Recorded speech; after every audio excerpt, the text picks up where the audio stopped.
So I'm Donna. You've gone over that. I'm going to give you a little bit of story about myself and how I came to this work. I was actually living in Stafford when I saw my first spirit. Who's familiar with Abraham Hicks? Yes.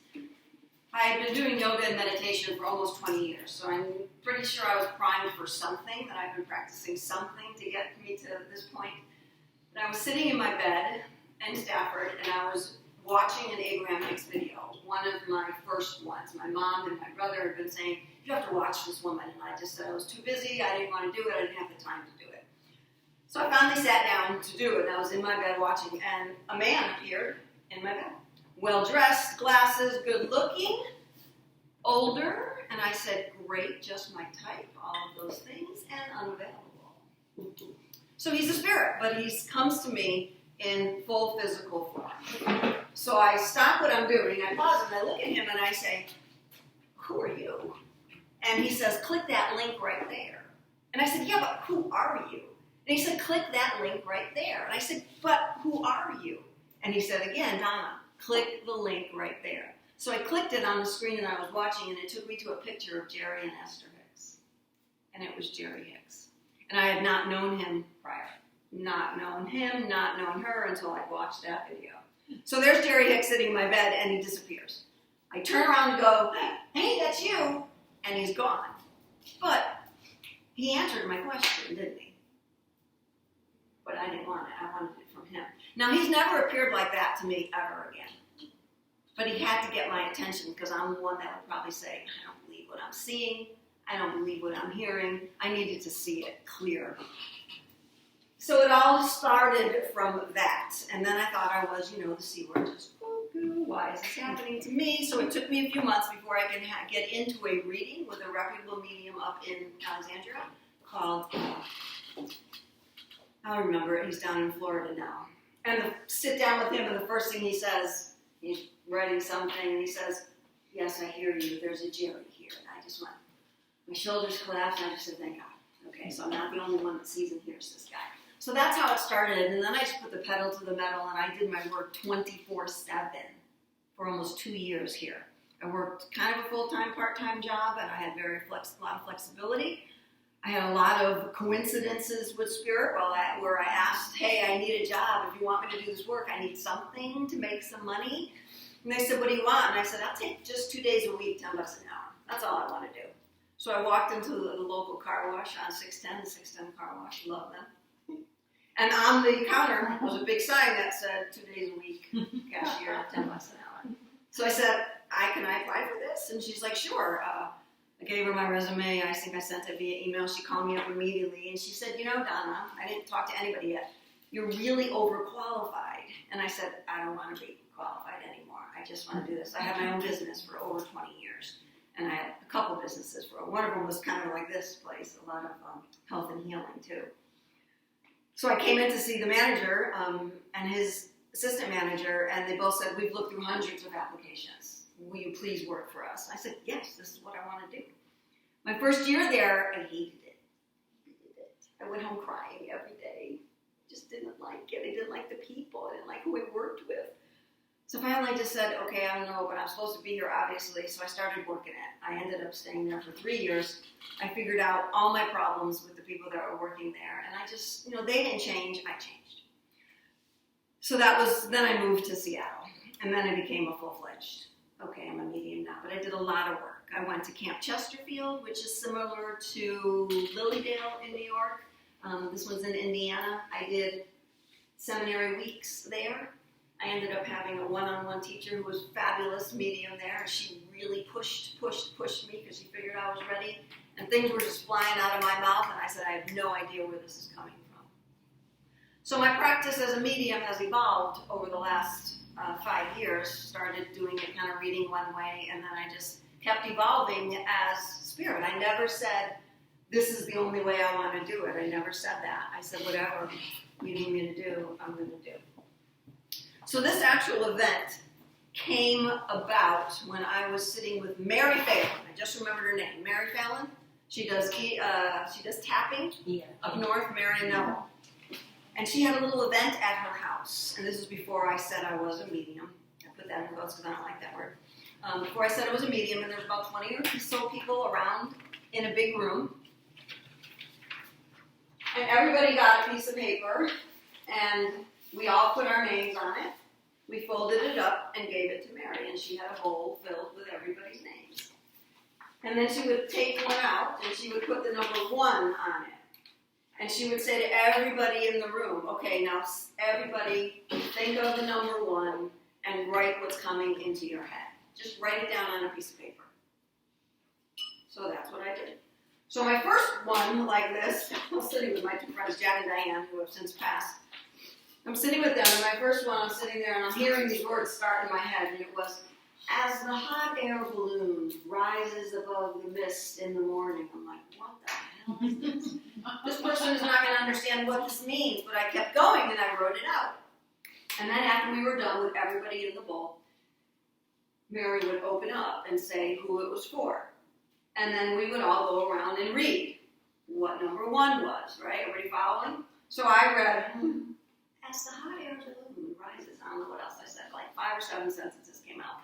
The woman starts bawling her eyes out, saying, oh, that is so, and she just, I said, okay, I guess I can do this.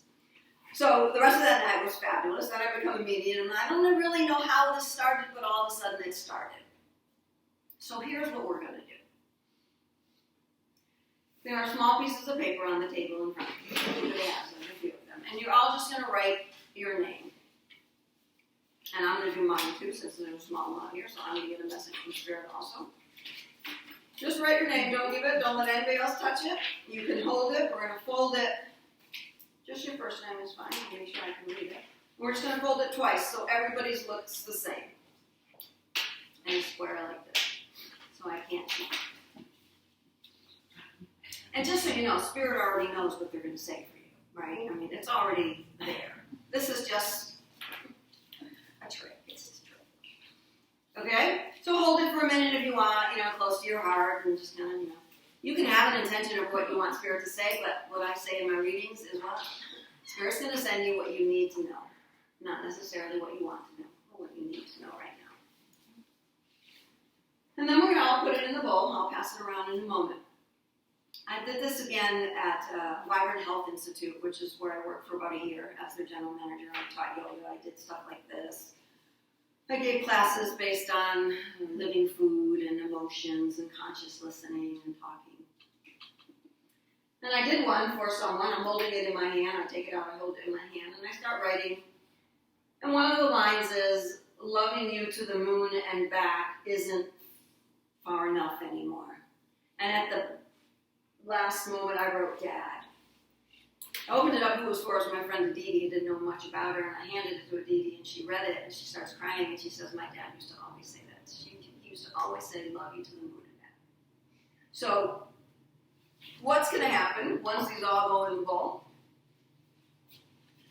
is I am going to pull one out, one at a time. And I'm going to channel a message from Spirit. And I do need quiet when I'm doing that.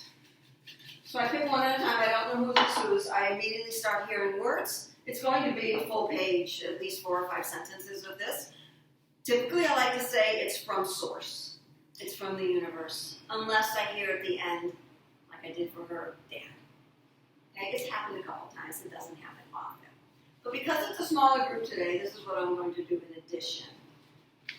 So once I finish writing it, I'm going to open up who it's for.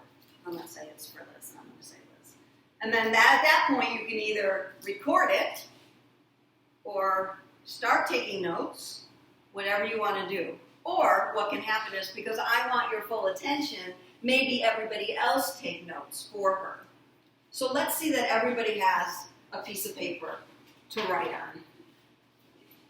And let's do that, okay? Because then I have your full attention. Because what's going to be happening is, as soon as I write it, as soon as I open up that piece of paper, Spirit's going to be continually channeling some words. So I'm going to say, so what I see with this is, and I'm going to keep going. Okay? Can I have another piece? You absolutely can, as many as you want.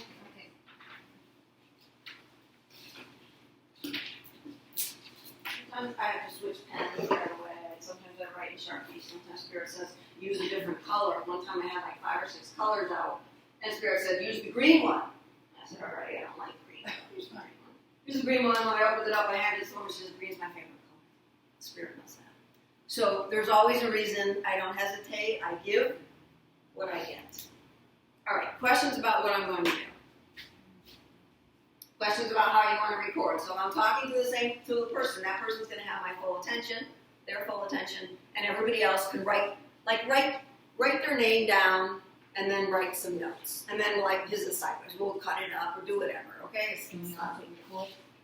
You can record yours, but don't record anybody else's. Yes. So she's going to record Is hers. this going to go on for a while? Like, are we supposed to be quiet for a long time? No, or just No, we're listening? going to talk in between. So after I give So you it's one that, message, yeah, and then then the rest. we can chat. Okay, And then because there's only, like 7, I put myself in the basket too, because I enjoy getting messages also. Okay. I did it once at VHI. I was doing this for a group, and it was like 20 people. My name was in there also. Sometimes I'll write and I'll go, oh, that's a good one. And so I'm hearing things. I can talk, hear Spirit, and write all at the same time. When I give a reading, I can talk to you and be done, and I hear what Spirit's telling me at the same time. I can talk to you and I can talk to Spirit at the same time. 2 different conversations going on. So sometimes I go, oh, that's good. Or I'll go, I hope this isn't mine. Because sometimes they'll call you out if you haven't been doing something, or sometimes it'll be really nice. So this one, I'm going and going, and I'm like, who the hell is this one for? And writing. I opened it up, and it was for me. And I went, I have no idea what this is, but I had to keep going with the event. So I put it to the side, and it sat on my desk for almost a week in my office because I had no time to think about who the heck just said that. And it was clearly was not the universe. It wasn't source. It was something specific. It took me a week, but I figured out who that was. It was an entity that I had been channeling prior, and I had let it go for a long time. And he was saying, you were here, then you went away. It's time for me to come back. I've been watching, blah, blah, blah. I'm like, okay. They're not all like that. Some of them are as the higher blue rises above the mist. Okay. Questions? We good? I just want to make sure I'm recording because that one, SUCK with that. Yeah, it is. I have an editor. She'll edit all that. Okay, so I am recording. I think I said that, but only the back of your head. It's only going on me. Okay, so again, I just ask for quiet when I start writing, and then I'm going to continue with the message after I stopped writing. And then, like I said, we'll stop for a moment. The person can receive. Liz, I'm just going to grab some tissues. Do you have like a box of tissues? You know what? We don't, but I could get a roll of toilet paper if that's needed. How about Or a paper towel. Paper towels. And we also have napkins. Yeah, let's do that. Okay. Because that happens a lot too. Just put it on the tables. And I'm never prepared for that because then I have to stop. Yeah, got it. Thank you.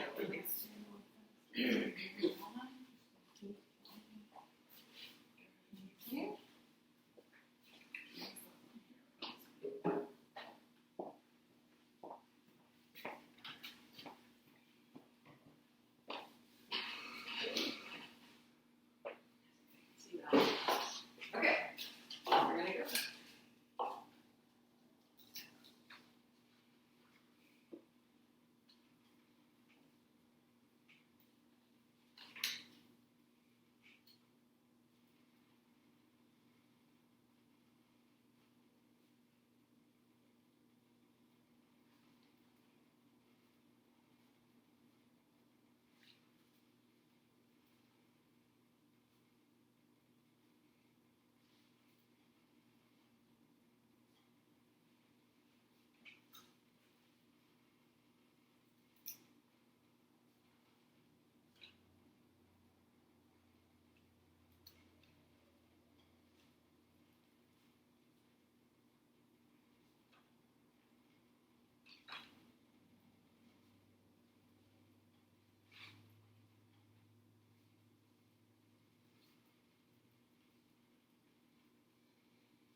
The other thing I want to say is you can read it out loud, whoever's it is. This is for me. So you can read it out loud, you can read it yourself, you don't have to share it with the crowd, that's up to you. So I'm going to talk to myself here at this point. So what I saw when I was writing this was this soul, because I see souls, crunched up in a ball and not allowing opening. Crunched up and tense and worry and not allowing opening. Like, as this person was in this ball, and I'm talking about myself now, as this person was in this ball, wasn't letting stuff to go through. Was letting stuff to get stuck, like it would stop on me and would get stuck, but it wouldn't just like pass through. Passing through so much lighter than holding, right? So I will read them. It says, there's too much pressure on yourself. It's okay to just be one person doing one thing. Stop the worrying. 1 will always equal 1. 1 plus 1 will never make 2, only 1. So it makes perfect sense to me.